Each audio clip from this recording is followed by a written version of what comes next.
వినపడుతుందన్న? వినపడుతుంది, చెప్పండి. ఇప్పటిదాకా పెద్దలు మాట్లాడినవి కానీ మీరు అడిగిన ప్రశ్నలకు సంబంధించి కానీ నేను కోరుకుంటున్నది ప్రజలకు వాస్తవాలు తెలియాలి, ప్రజలకు క్లారిటీ కూడా ఉండాలి.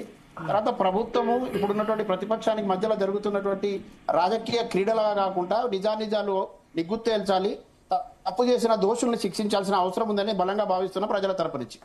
రెండవది మీరు అడిగినారు కవిత గారికి సంబంధించిన అంశమని. కవిత గారి భర్తకు సంబంధించిన అంశమైనా ప్రజల వైపు నుంచి ఆలోచించాల్సిన అవసరం ఉంది, ప్రజల వైపు నుంచి చూడాల్సిన అవసరం ఉన్నది. ఎందుకంటే ఇది ఎవరిదైనా వ్యక్తిగత స్వేచ్ఛను హరించే హక్కు ఏ ప్రభుత్వానికి లేదు, మరో వ్యక్తికి లేదండి. ఇది మనకు తెలిసిన విషయమే. రెండవది ఇవాళ ఈ ఎన్నికల సందర్భం లోపల రాజకీయ క్రీడలో భాగంగా కక్ష సాధింపుగా చేస్తున్నారని మాట్లాడే వాళ్ళకి నేను ఏమంటున్నానంటే, ఇది రాజకీయ కక్ష సాధింపుగా ఇవాళ కనపడితే ఆ రోజు ఆ ఫోన్ ట్యాపింగ్లకు సంబంధించి కానివ్వండి, మిగతా వ్యక్తుల వ్యక్తిత్వాన్ని హననం చేయడం కానీ, వ్యక్తిగత విషయాన్ని గోప్యతను భగ్నం చేసేటటువంటి హక్కు కూడా ఎవరికి లేదు. అది కూడా చేసిన వాళ్ళు నేరం అవుతుందని నేను చెప్తా ఉన్నా.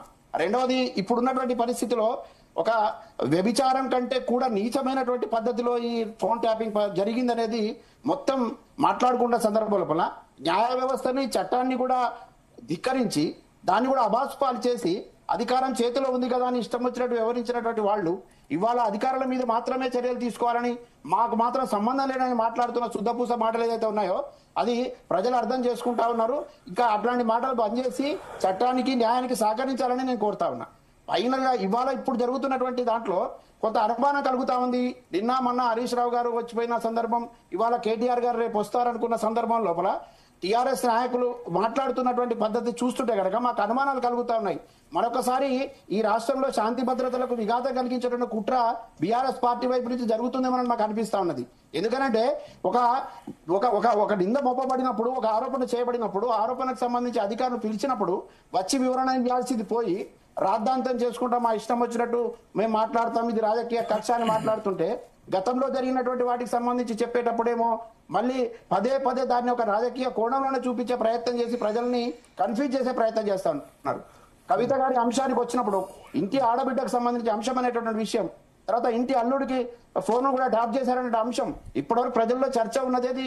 వాస్తవమా కాదా నిరూపించుకోవాల్సిన అవసరం ఉన్నది, వాళ్ళ నిజాయితీని నిరూపించుకోవాల్సిన అవసరం ఉన్నది. కానీ దాన్ని రాజకీయ కోణంలో చూపించి ఒక సరిగ్గా ఇన్వెస్టిగేషన్కి వచ్చినప్పుడు ఆయన నియోజకవర్గంలో ఉంటాడు, ఈయన నియోజకవర్గంలో ఉంటాడు, వచ్చి కార్యకర్తలంతా పోలీస్ స్టేషన్ల చుట్టూ తిరిగే వచ్చి ఆందోళన చేసి హీరోయిజం. కవిత గారు ఇన్ని రోజులు ఈ విషయాలు ఎందుకు బయట పెట్టలేదు? ఇస్మాయిల్ గారు ఒక్క నిమిషం, ఇన్ని రోజులు ఎందుకు బయట పెట్టలేదు? పార్టీ నుంచి సస్పెండ్ చేసిన తర్వాతే ఫోన్ ట్యాపింగ్ జరిగిందని ఎందుకంటున్నారు? అసలు ఈ విషయానికి సంబంధించి పదే కవితక్క గారు అదే విధంగా బాధితులు మొరపెట్టుకున్నారు, పత్రికల ద్వారా కూడా తెలిసారు. కవితక్క గారి కంటే చెప్పినారు. ఏప్రిల్ 27 ముందు ప్లీనరీకి ముందు అయితే చెప్పలేదు. ఏప్రిల్ 27 ప్లీనరీకి ముందు అంతా బాగున్నది చెప్పలేదు. మే 1 ఎప్పుడైతే డిఫరెన్స్ స్టార్ట్ అయినాయో ఆమె లేఖ బయట పెట్టారు అని చెప్పారు. అప్పటి నుంచి మొదలు పెట్టారు తప్ప అప్పటి వరకు ఏం చెప్పలేదు నా ఫోన్ ట్యాపింగ్ జరిగిందని. అసలు సమస్య వచ్చింది అక్కడి నుంచి. భరత్ గారు, మీరు నేను మనం ప్రజలకు స్పష్టత ఇవ్వాల్సిన అవసరం ఉంది, నిజాలు చెప్పాల్సిన అవసరం ఉంది. మీడియా ద్వారా కూడా కన్ఫ్యూజన్స్ ఉండకూడదు. అసలు వచ్చిన సమస్య అక్కడ ఇవన్నీ జరుగుతున్నప్పుడు వాటిని ప్రశ్నించడానికి ప్రయత్నం చేసినప్పుడు ఇప్పుడు ఎవరైతే కుట్రలు చేసి తప్పించుకుందాం అనుకుంటున్నారో, ఇప్పుడు ఎవరైతే దోషులుగా ఉండి కూడా మేము నిర్దోషులమని ప్రగల్భాలు పలకడానికి ప్రయత్నం చేస్తున్నారో వాళ్ళందరికి సంబంధించిన అంశం అప్పుడు వచ్చింది. కాబట్టి ఇవాళ ప్రజల ముందు నేరస్తులుగా నిలబడేటువంటి సందర్భం వచ్చిన తర్వాత మళ్ళీ మేమేదో నిజాయితీ పరులం అని చెప్పడానికి ప్రయత్నం చేసినట్టుగా కొంతమంది రాజకీయ కార్యకర్తల్ని, నాయకులు తీసుకొచ్చి పోలీస్ స్టేషన్ల దగ్గర హంగామా సృష్టించే పరిస్థితి చేస్తున్నారే. మీరు నిజాలు తప్పు చేయకపోతే మీరు నిజాయితీని నిరూపించుకోండి, చట్టాన్ని, న్యాయాన్ని గౌరవించండి, అక్కడ జరిగినటువంటి ఆ వాస్తవాన్ని చెప్పే ప్రయత్నం చేయండి. ఒకవేళ ప్రభుత్వంలో ఉండి మీరు ఆ పని చేయలేదని అనుకుంటే ఇవాళ తప్పకుండా అధికారులు కానీ, చట్టం కానీ, న్యాయం కానీ తెలుస్తుంది కదా. మీరు ఎందుకు ముందుగానే స్టేట్మెంట్లు ఇస్తున్నారు? ముందుగానే హడావిళ్ళు ఎందుకు సృష్టిస్తున్నారు? ఎందుకు ప్రజల్ని గందరగోళానికి గురి చేసే ప్రయత్నం చేస్తున్నారు? ఈ రాష్ట్రంలో మీరున్నప్పుడు శాంతి భద్రతలకు భాగమే, ఇప్పుడు మళ్ళీ అధికారం కోల్పోయిన తర్వాత మరో రకంగా ఇక్కడ శాంతి భద్రత విఘాతం కలిగించే ప్రయత్నమా?